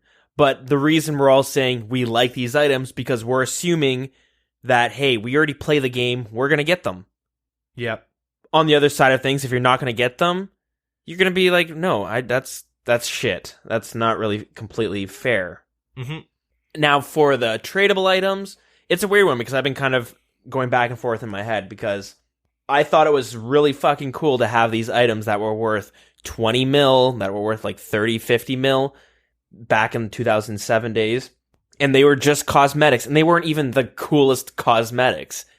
You just couldn't get them anymore. Yeah. So it was a really interesting sandboxy thing to have in the game. So I liked them a lot back then, but that's because they were at 50 mil. So they were still a lot of money, but they weren't an unobtainable item. Everyone could see themselves as, hey, I could probably get that one day. But now you look at RuneScape 3 and they're worth like 5 bill. Any new player playing it or someone who's played it and like, say a year in, they're just like, no, I'm never going to get one of those items. Yeah, but it's kind of cool to like, I remember playing and seeing like a dude wearing party hats or like Halloween masks and like, wow, that is fucking cool. Yeah. Like, dope. You'd see them and you're instantly going, that's a someone right there, you know? Yeah. In old school RuneScape. But at the same time, it's when it gets to a point that it is in RuneScape 3, it's a bit ridiculous. Yep. Like, imagine just having, like, if you've been playing like, I don't care for RS3 at all, or else, like, I'd be logging in and doing, like, the holiday events and stuff, but, yep. I mean, it gets to a point where, like, this dude's been playing this game for 15 years, look at his scythe. Yeah. It's kind of crazy to think. Yeah, I don't know. The one thing that, like, also worries me is, like, the whole account security thing, where my IRL friend, when we were, I guess he was in grade 5 or 6, I don't know, he ended up, like, buying a bunch of gold, real money. He spent, like, fucking $300 of his birthday money. He's a little rich kid. Damn. And he bought a bunch of gold, and he went and bought a Santa hat. And then he wanted to get back into, like, RuneScape. He wanted to try out old school, and his account was hacked. And obviously the hijackers, like, teefed his Santa hat, and, like, he just was super pissed because he was going to sell it and swap it for old school gold. But he bought that when he was, like, this was, like, 12 years ago, maybe 13 years ago. And, shitty, you know, the shitty account security of, like, Jagex, you can just get hacked so easily. It kind of will burn the player, too. Like, there's an Iron Man Lake who got a Third Age Longsword as an account, like, over a year ago. And within a week, someone hacked it and stole a Third Age Longsword. And it was on an Iron Man, too, right? So it's like, that's fucking nutty. And then, boom, it gets hacked, and Jagex goes, well, that's your fault. It gives incentives for players that care more about their account, but then also gives incentives for people to be bigger dicks and target certain accounts, I guess. It's a hard one because it's not like we don't have those items already. They're just not discontinued. They come in the form of being super rare to get. You know, the Third Age items, right? Yep. You see someone wearing that, it usually makes me do a double take. Usually makes me go, is he doubling money or what? Yeah, pretty much. So what do you think it's better to have these prestigious items being super rare and worth a lot of money because they're super rare, but you can still grind them out? Or do you think it's better to have these these tradable items that are discontinued? See, I like having the tradable items that are discontinued. I like that. When it comes to untradables, it's kind of tricky because, like, yeah, being on for this week, you know, like I look at, like, good example is World of Warcraft. I've been playing that game on and off since, I guess, 2006, and I have, like barely any of the anniversary achievements because I don't even know when the WoW anniversary is. It's different though. You gotta pay to get a fucking achievement, but people might go, like, link year 3 anniversary or year 4, you know what I mean? And it's like, I don't even know when it is, so I don't know when to log in and get it. But, like, so if it comes, like, I would like something to be more, like, merit-based. So I know I say Complete Escape is bad for the game, but something similar to that, as in, like, if you, like, you know, like, maybe say you play CSGO and you see those people with, like, a 5-year veteran coin next to their name, and you're like, cool, but, you know, chances are that, like, it doesn't really mean anything, but, like, similar to, like, I don't know, yeah, just something that, like, is based on, like, you've played, your account is this many days old, or, like, anyone can get to it, but it just how long. Does that make sense? Yeah. So if your account is 8 years old, it'd be kind of cool to be like, you flash an emote that has like 8 above, you know what I mean? Like, that's just like a shitty example, but You got to find a way of doing it so that somebody can look at that and go, wow, that's fucking sweet. But at the same time, you don't want them going, well, that's bullshit. I can never get that. You mentioning World of Warcraft, I remembered, so I played in the Burning Crusade a lot, and I remember there was a title. There's titles and there was mounts you could only get from playing it during the vanilla expansion, like the release of vanilla. And I always looked at the title that would go next to your name, and I would think, wow, that is fucking sweet. That's a really cool title to have. But it never really made me go, that's bullshit, I can't get it. What the fuck? The mounts, I did kind of feel a little bit that way because they were so cool that I'm like, I love collecting mounts. Really sucks that just because I didn't play during that time, I can't get it. yeah. Eventually, they made it so you can go back and grind it yourself. They made the raids so much easier as a higher level that you don't need to. So that's the thing. You got to find a way to be able to do it so that people can look at someone going, wow, that's sweet. Yeah. It's like the third age items. Wow, that guy looks sweet. That guy's got some cool armor. Instead of going, well, that's bullshit. Yeah. So, like, kind of related to RuneScape, there are titles I have on some WoW characters that I used to main on certain expansions that you can't get anymore. And I have titles on them, and then now that I'm playing a new character, I don't have those titles anymore, and I'm kind of pissed about that. So it's the same thing, like, what if you swap? If there's something similar in terms of, like, an untradeable or whatever that you get on one account, but let's say you get a hacked on your main, or you just quit, or you're like, man, I fucking hate the money grind. I want to play an Iron Man. Now you're like, but now I don't get the untradeables anymore. This is bullshit. Like, I should have made the account a year ago knowing this was going to happen and just, you know what I mean? It's like it's really, I guess it's only an issue for people that want to have the unobtainable. Yeah. There's some people that don't really care too much. They log on, they play, they kill sand crabs and they log off. They do whatever they want. So in closing, what do you think is a better item to show prestige? A discontinued untradeable or a discontinued tradable? So the thing is that those are like really different types. One shows wealth and one shows like experience. Yeah. There are people that have 10 bill, but they've never PVM'd in their life. They just hit up that sand casino, flipped a couple coins, guessed right every single time, and now they're rich as fuck and they have every single item in the game. And you're like, cool. That doesn't really show. It just shows how much money they have. And then others, they have pets, right? They'll have like PVM pets and stuff. And you're like, that's cool. This guy grinded the fuck out of this, or he's got a bloodhound. But I mean, like, discontinued untradables versus discontinued tradables. Yeah, that's kind of what I'm saying. So one shows prestige and value, and one shows prestige and like experience. Yeah. So they're kind of not really comparable. I guess I want to say the experience to me personally is more important.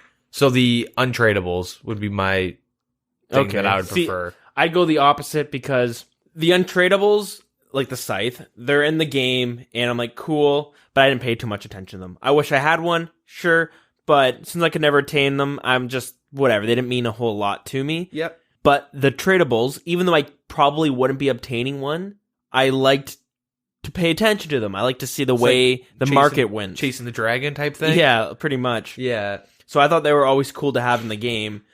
Again, until they hit that point where there was such a ridiculous amount where you're just, okay, that's just crazy. Yeah. Being worth that much, but I can see why.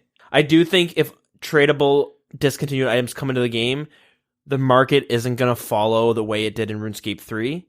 Because in RuneScape 3 / just regular RuneScape, basically, the market, like, nobody planned it to play out that way. It just one day did. Yep. And it would just slowly go up in price. I think in old school RuneScape, if they're saying, hey, we're now going to release these bunny ears that are tradable, but we're never going to release them again after this Easter event, I feel like I'm going to predict that they will shoot up in price where really rich players are going to buy as many as they can to try to manipulate the market. But then over the course of the next year, maybe 2 years, the price is going to spike down and it might slowly climb up, but it's not really going to climb up too much because people aren't really going to care too much about them. Yeah. Until 5 years go by where they go, well, I wouldn't mind getting one of these items. They're pretty cool. Mm-hmm. It is an interesting one, and I'm curious to hear what you guys think. So let us know. Drop it in our Discord. Send us a tweet, Facebook, email. Mm-hmm. If you're watching Text us. Yeah, text us. And if you're watching on YouTube, write us a comment. Yeah. Oh, yeah, we have YouTube. Yeah, we have YouTube. Google Plus. I don't know how you contact on there, but, By leaving a good review? Well, no, Google Plus is a social media platform from Google. Oh. We have an account there. So, leave us a plus note. That's what I'm going to guess what they call their messaging system, a plus note. A goggle. And you can mail us a letter to the Wilderness Podcast headquarters. Yeah, at the Wilderness Street. Yep, Wilderness Street. Number 1, 2, 3. Yeah. RuneScape Avenue. Anyways, that is it for the untradeables, but it is an interesting one, and I'm kind of surprised that they decided to bring this poll to us. They're pretty much asking, if they want to create another market in the game. It's kind of interesting. But yeah, it's weird. What next? Microtransactions, that's what's next. Because they're doing all the things that RuneScape did, and then what came? Actually, though, it's funny you bring that up. If you feel like cueing the conspiracy music, what happens with the next Twitch Prime? Ooh. Let's say untradeables get passed, and it's next year they do their Twitch Prime promotion, and you need Twitch Prime to get a cosmetic shirt that's the Twitch symbol on it, or you know what I mean? Something similar to that, where you get some Twitch swag, and you need to jump through 80 fucking hoops if you don't have Twitch Prime or Amazon Prime to get an untradeable. Then all of a sudden, this is the worst thing that ever happened to the game. So as long as they make a promise to not fucking pull a Blizzard where they're temporary collectible pets and mounts, give us $20 for them, and there are people that shell out hundreds and hundreds of dollars for them. But I don't want that to happen to us. What if it's Yeah, so on one hand, discontinued tradable items are really cool. On the other hand, they could single-handedly ruin the whole old-school RuneScape experience and go back on everything they said. Yeah. So you guys heard it here first. This is all part of the plan. Yeah. Vote no. Proposition 68, yeah. Even if we love it, vote no, because even if there's an inkling of microtransactions, it can't come into the game. If there's a chance Jagex can fuck it up, they probably will, so let's just play it safe and just say don't even touch the game anymore. Yep. Raids 3 come out. What if they give you a microtransaction where you can skip one of the bosses and get the rewards? No, even worse, it'd be like Hearthstone Arena, where you have to pay gold to do an arena run, but you have to pay gold to do a raid, or you just give them real money. You get what do they have at the premium club shit for RS3s? You know what I mean? Sub give us this type of use a bond and you get in, or pay real money. I don't know. Anyways, they got us. Anyways, on the topic of how things were back in the day, this isn't really community chatter, but like I said, not much really happened this week. So we had a discussion going on in the clan chat, and it kind of got me thinking. There were some very iconic names back in the day. Many names that just everyone knows. Even if you're not playing RuneScape anymore, that name is very familiar. Zezima is one of the most famous players in all of RuneScape. I would say one of the most famous video game names in general. Yeah, I would say that too. I remember trying to play MapleStory and World of Warcraft and all these other games and trying to see if I could take the name Zezima. Always taken. Someone had always gotten it. And when I play the game Town of Salem, you might have no idea what I'm talking about right now, but you can choose what name you want in every game. If I put Zezima, they vote to kill me every fucking time. See, I don't want to go on a Town of Salem tangent, but if you guys don't know what Town of Salem is, it's a role-playing game where you there's bad guys and there's townspeople, and bad guys do bad things at night. And anyways, the whole thing is you're trying to talk and manipulate people into killing certain people or arresting certain people. Anyways, there's whatever. What you have to do in that game is you have to make your guy's name Smart Guy, all lowercase letters, and then you have to accuse people of being the bad guys, and your reasoning, trust me, I'm a smart guy. Or you just start quoting Rick and Morty, and people think you'll always make it to the end. It's a really fun game. Next level strat, I'm telling you. Pretend to be smart guy. It's free to play too, so it goes well with RuneScape sometimes, depending on what you're doing. Yeah. Anyways, Zezima, very famous name, but there was a handful of other people who had very iconic names. OldNite, Duriel 321, everybody knows that name. Kid's Range being a very iconic PKer, and if you tried to PK with the same skills today, he would get demolished. Yeah. Just have you seen Kids Range's YouTube videos? No, he's playing still? No, the guy is batshit crazy. Oh, he only eats raw meat. Oh god. I forget what his YouTube channel is. I can try and find it. Get a little salmonella. The guy is fucking batshit. Like, there's a reason why he was like the best PKer. Like, the dude is fucking. He looks like what you'd expect Kids Range to look like, really scrawny, like long greasy hair, and then he only eats raw meat. Like, the dude's fucking. He's not right in the head. But anyway, sorry, go on.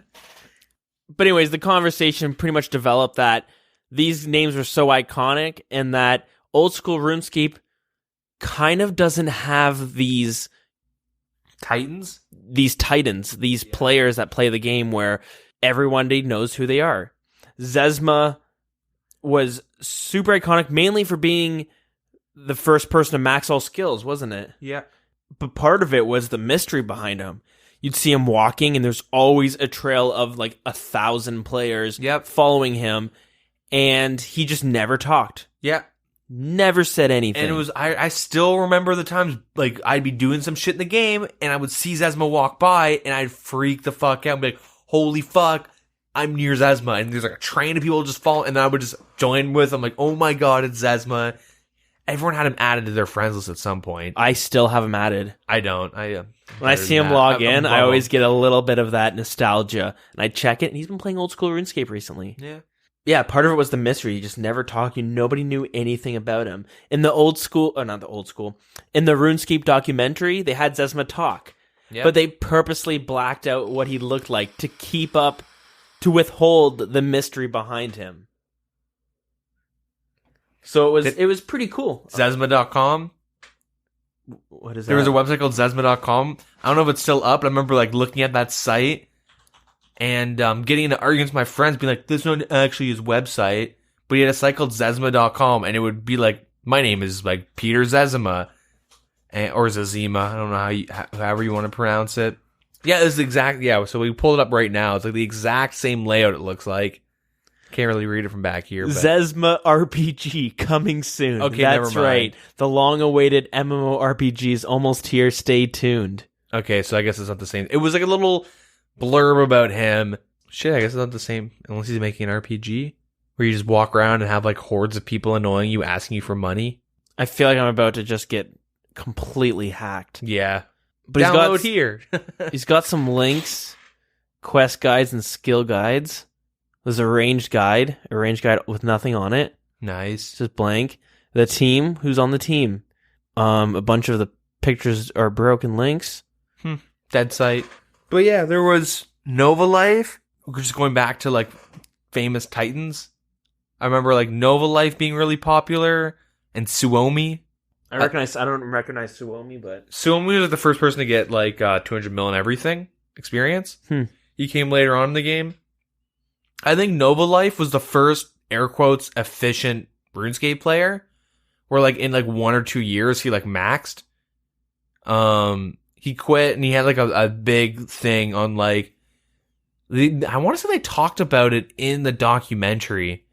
I don't know. I remember reading it though, and he talked about how he'd be playing RuneScape, and he made some comments saying that he'd often look outside his window while he was playing RuneScape, but I don't know. He looked outside his window more than he'd actually go outside. I don't know, he made some weird thing, but how RuneScape kind of took over his life and how he was obsessed with efficiency, and he hit number 2 or something. Second one, he caught up to Zezima and everyone really, really quickly. He's the first, I guess, efficient player. There's but there's a lot of old school titans and stuff that were known for specific things. Yeah, there was Defiled, which was a defense only pure. And I remember that person. Some controversial things came out eventually. JoJo 3000. Wait, what was controversial Defiled? I don't remember. Oh, JoJo 3000. Lured person? Yeah, very famous lure / troll. Yeah. Back when people would watch a lure video and go, cool. Now you get a Reddit post saying how much of a scum that person is. I still remember one of his videos, or a segment, one of his videos, where he'd give a spear to pures and say, "Can you kill like 8 skeletons in like 2 minutes?" I've been looking for this video for literally years because I can't find it anymore. But it was a classic luring video. Then at the end, he would have credits and stuff. But he had this video playing on the side. And I remember it was the song Roses by Aqua. Okay. And it was him and a friend, and it was sped up a little bit, but they would trade a spear, and they would go, "Hey, if you can kill 3 men in under 30 seconds, we'll give you like 100 mil." Yeah. And then so they go to kill it, and while they're doing it, the people are doing the dance emotion and going like, "Oh yeah, go Dilz, you got this. Woo, go, come on." And they would do it, and then with a spear you can only train with shared experience. So you're going to get defense experience. Yeah. And a bunch of peers just completely ruined their account. Yep. And, yeah, it's kind of shitty. Anyways, it just got me thinking, and we were discussing in the clan chat, so I thought it'd be interesting to bring it up now. But yeah, old school RuneScape doesn't really seem to have those titans, those iconic players who are just known purely because of their RuneScape account. Yeah. There's a bunch of popular RuneScape players, that's normally because they are popular on Twitch or YouTube, but I feel that for the most part, if you don't watch RuneScape YouTube videos, or you don't watch Twitch videos, or you don't go on the subreddit, like let's say you just play RuneScape, you might not really know who they are. Yeah, the famous people are content creators. Yeah. And I guess Link's Titan. Yeah, Link's Titan. So he plays 18 hours a day, and he's maxing 200 mil and everything. I don't think he does that much as much anymore. But anyways, he's going for 200 million experience in every skill. And he's got every skill except for agility and mining done, and he's pretty close to them. Yep. So he'll be the first player to do that, but yeah, I think it's more of like a mind, like, I think it's more of like a shift to like, you were a kid and people just like, oh, Zezima, you'd like hear the names and stuff of people, and then you'd see them and like you talk about like, I saw Zezima like at school, you know what I mean? You're at school talking to your buddies at lunch. And then now like most people are like in school or like working, like they're adults generally, like nowadays. Probably don't care as much. Well, yeah, but a lot of it is that the people that they like will like look up to or be like, oh, I just saw this person. It's typically like a content creator where like you sit there and watch their content while you're like mining or fishing, right? Yeah. You go watch like Torvesta do some shit, or like Bodhi stream or whatever. You know what I mean? Like, so I think like that's kind of the main shift, is people kind of value people or other players more as value or like respect. I don't know. They see them differently. The names have like a direct value to like someone's experience with the game. Yeah. Yeah, because they are kind of selling. They're kind of selling themselves. You know, they play RuneScape. Okay, cool, they play RuneScape, but they make money from it because of who they are. They sell their personality, and we buy it as entertainment, right? Yeah. Even though we're not really paying for it all the time, but so yeah, I guess it's just the way we play the game now. And plus we're older, so we don't care as much about someone who can max out all their skills at 200 mil, or we don't care as much about some guy who's really good at PKing. We look at it, yeah, he's good at PKing, but so what? Yep. What's the big deal behind it? It's more or less like if someone's entertaining or not. Again, let us know who you think is the most iconic old school RuneScape player.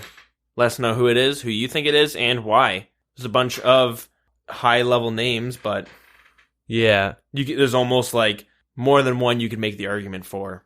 Whether it's Bodhi, who is probably the most popular old school RuneScape streamer. Wook's another streamer, but he's just very good at the game, so people watch him purely for his skills. A friend with his recent controversial shit, so even if you don't watch his YouTube stuff, you can't help but know what the fuck is going on a bit. Yeah, I don't even think he's like playing anymore. I think he's done. He hasn't uploaded in a little while. Yeah. But yeah, is there anything else going on this week? I don't really think there's much chatter, just mostly like memes. All right, let's move her on then to basically the end of the show. We're going to skip over lore this week because it's been such a hectic week for us, what with new jobs, and I got school coming up. So next week I should be a little bit more settled in with schooling and work, so I can get that out there for you guys. All right, so now it's the segment where we get to sell out a little bit, isn't it? Yeah. Perfect. So last week we mentioned that we had just basically been sponsored by our first sponsor from a company. And this company was Audible. Audible is now offering listeners of this show a free audiobook with a 30-day trial membership. You can get that at audibletrial.com/wild. You can browse the unmatched selection of audio programs. You can download a title for free and just start listening. Go to audibletrial.com/wild. I've been listening to an audiobook called The Black Prism. If you're into fantasy, you'll probably enjoy it.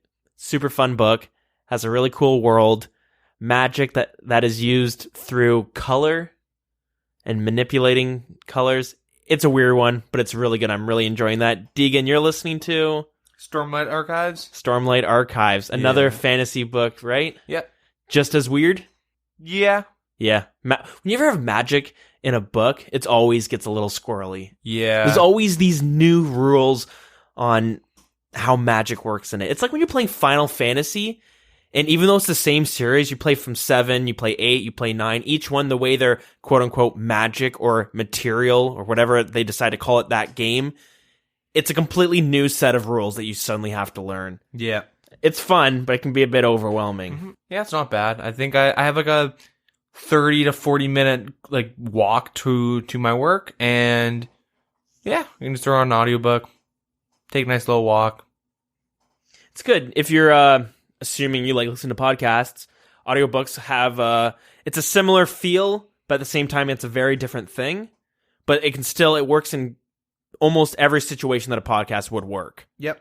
So if you're interested in trying that, audibletrial.com/wild. And in line with that, we also opened up our Patreon account where you can come if you want to support the show.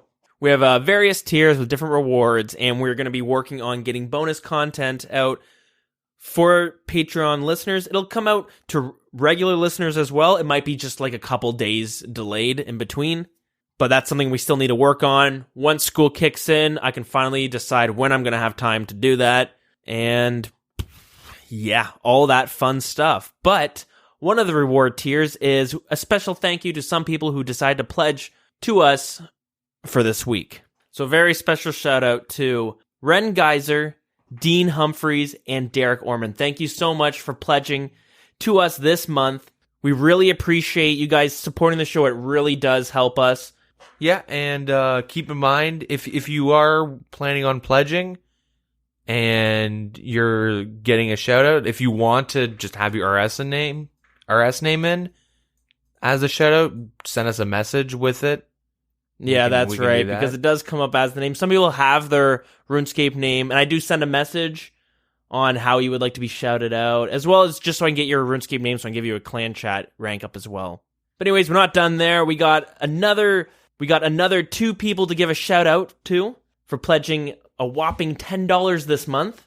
That's Isaiah and Julia Schmidt. So thank you for pledging such a crazy amount. And lastly, and a special thank you to our most recent Patreon, rsgp.com. Thank you so much for pledging such a whopping amount. He's pledging $50 this month. Hot damn. Hot damn. If only this were true. No, we didn't sell it that hard. This was actually a very generous pledge from Dean, whose in-game username is Strosity. So thank you so much for pledging such a crazy amount. But I do want to say thank you to every single person who is supporting. Every little bit does help. You have helped cover our costs for doing this podcast, which I am actually just so surprised that we're able to do that fast, basically. It was unbelievable. It was something that I knew I'd be able to do the first couple months. Let's say we got no Patrons, we'd be fine. But I was a little worried that throughout my school year, if I'm going to have this guilt holding over my head that I might have to be cheaper on groceries. I don't know how the funds were going to work out with this new part-time job. I wasn't even sure I was going to be able to get a part-time job this easily. But I was kind of worrying that paying the bills and all that stuff, that I would have to be like, yeah, to my girlfriend, oh yeah, we had to stop doing the podcast, or telling her, yeah, no, we don't have to pay any money for this show. But it is kind of a huge weight off my shoulders to know that you guys really have caused us to not have to worry about that, and it's Can't thank you enough for that. So anyways, we're going to move on. I'm really bad at this whole thank you thing, but I just want you guys to know I'm so appreciative and grateful to every single one of you guys who have supported the show. And let's say you're listening and you want to know how you can support the show. Well, simple. Patreon.com/TheWildernessPodcast. If you do want to come hang out with us in game, it is WildCC. Our Twitter is @TheWildernessRS. Facebook, Facebook.com/TheWildernessPodcast.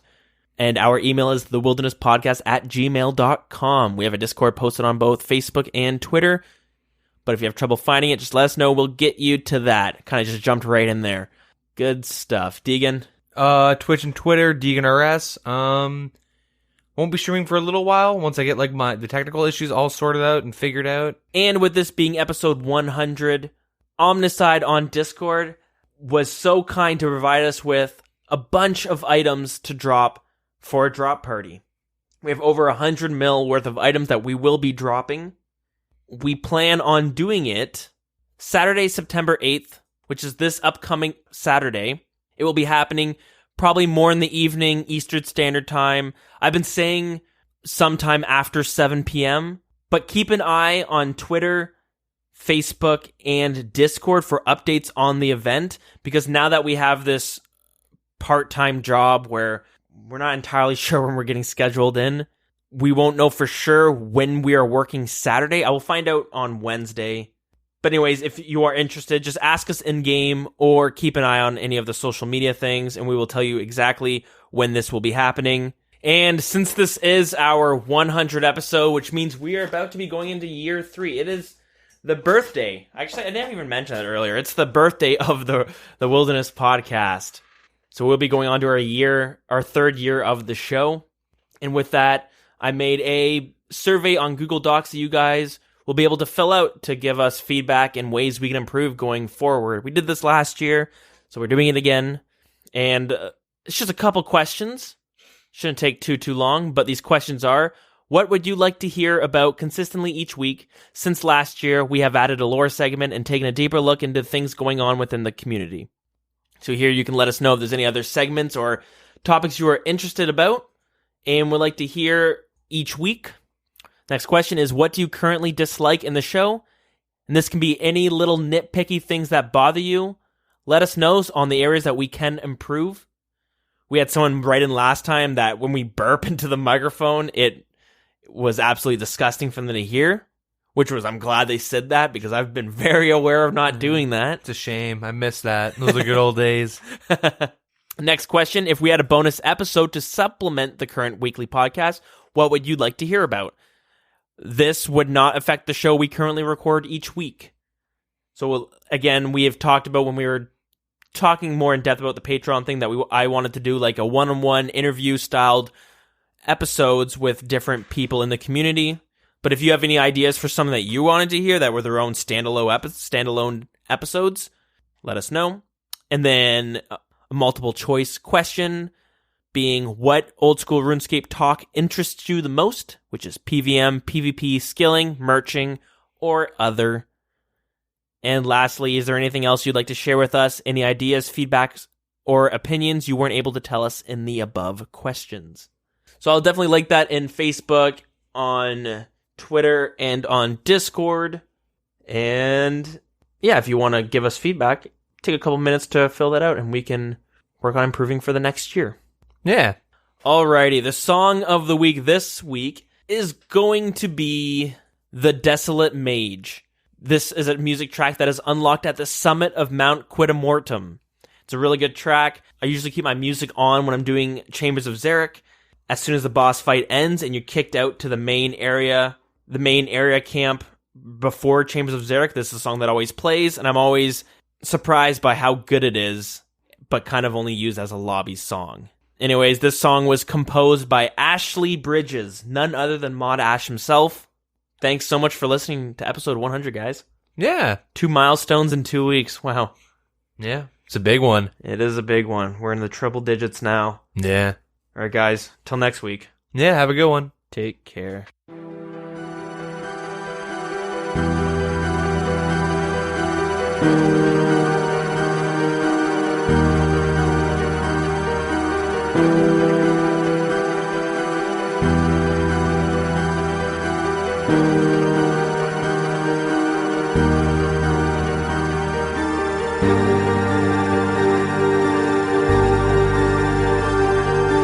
Bye.